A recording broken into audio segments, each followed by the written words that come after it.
Have you been to the wall in D.C.? Yes, I have. What did you think of it?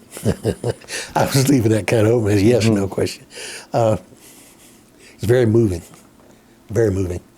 I was fortunate enough to, when I was working in Manassas a number of years ago, that we had to be to work at 6 o'clock and got off at 2:30 to avoid the traffic congestion in D.C. And one of the guys I worked with was also a Vietnam vet, and he wanted to go to Arlington and go see the wall and everything. So one Saturday we did that. And it got to be a little bit late, and being an electrician, one of the things I had was I carried a little pocket flashlight with me. When we went to the wall, there were some people there that were looking for a particular panel, and the panel numbers are way down on the bottom. They changed the lighting, and you really couldn't see that, so I pulled out my flashlight and was helping people find it.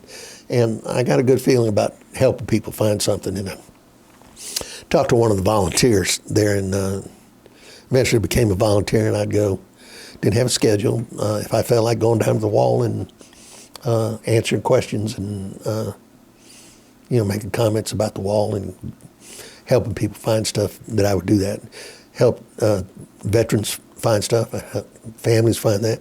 Even one Wednesday night I helped 3 ladies. They were walking down the west wall, which is the one that points to the Lincoln Memorial. And the one lady, it was really a woman and her 2 daughters. One daughter was dragging her hand on the wall as she walked down there. And I asked them if I could help them find a panel or a name, or if they had a question about the wall, I'd try to answer it. And they said, well, we don't know anybody on the wall. And I thought that was strange. And I said, you don't know anybody on the wall? She says, no. After Wednesday night service, sometimes we'll come down here and one of us will walk along with a hand on the wall, and another one will say stop, and we'll say a prayer for the family of whosever name we have. But we don't know anybody on the wall. And I says, would you like to meet somebody? She said, I thought they were all dead. I said, well, I can introduce you to some guys. And I told them a story. I told them about George. I told them about Crum Ryan. I told them about Sheldon Kimball. And after the third one, they kind of went, it's enough. We got to go.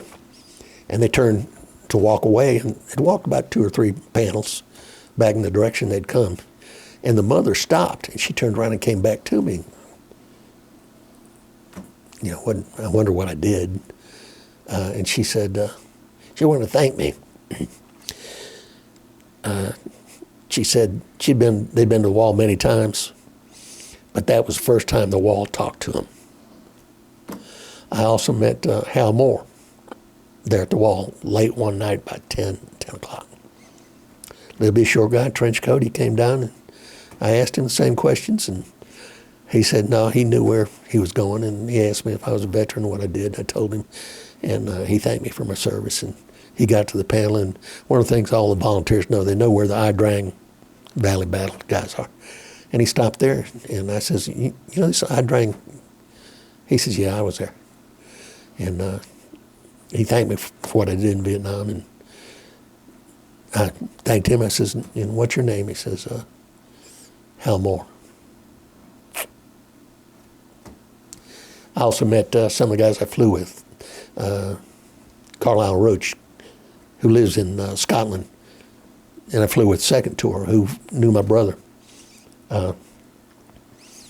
His son-in-law contacted me and said they were coming to the States, and one thing Carlisle wanted to do was visit the wall. Could I meet him there? Sure. So that was 2 or 3 months away. And I got on a motorcycle, rode up to D.C., had my Cav hat standing at the apex of the wall, and I saw Carlisle come around the corner, and he saw the Cav hat and made a beeline for me. Didn't recognize me, just saw the hat. And when he got close, he recognized me. And it was a good reunion. It was a surprise for him. Mm-hmm. So yeah, I've been there. And one thing that was added after the wall was built and dedicated, I think in '82, was the Women's Memorial. It's just up off the east wall in that same area. And it's a statue of 3 nurses holding a wounded guy. And it's extremely moving. It really is. If anybody hasn't been there and can't handle the wall as a veteran, a lot of guys won't go. It's too hard. Mm-hmm. Maybe they could stop by the nurses' monument, the women's monument, which is again very moving. Mm-hmm.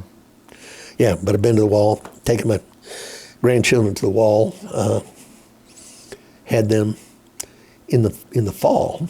The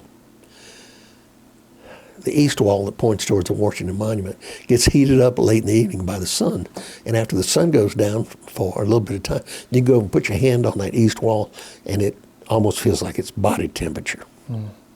You get goosebumps. Mm-hmm. It's a great memorial. It's not a war memorial. It's a veterans memorial. The only thing the government did for this was gave them the land to build it on. It was built entirely from private donations, entirely. And like I say, the only thing the government did was give them the land to build it on.